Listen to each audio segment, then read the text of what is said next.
Prime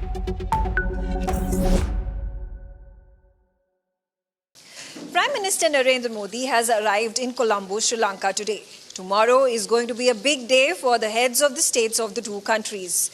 The Prime Minister is going to start his day at 9:10 a.m. tomorrow when he is going to be presented with the ceremonial welcome by the President of Sri Lanka, Anura Dissanayake, at the Independence Square here in Colombo.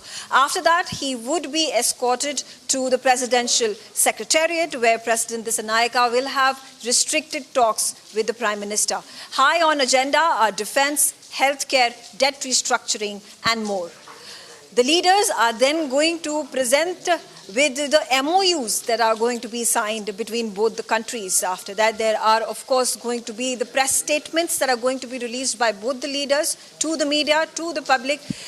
And as the evening progresses, the Prime Minister will also be headed to the Indian Peacekeeping Force Memorial, where he will be paying tribute to the martyrs that had fought in the civil war in Sri Lanka back in 1987.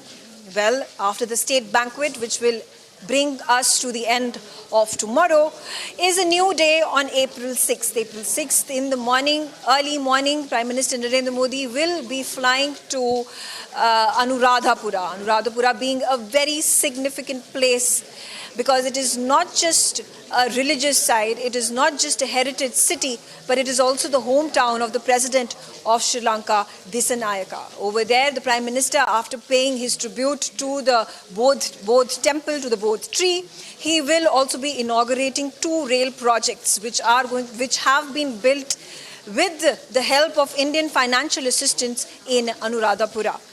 And after that, the Prime Minister's visit in Sri Lanka ends and he will be flying to Rameswaram in Tamil Nadu to carry forward his next leg of visit over there on the occasion of Ram Navami.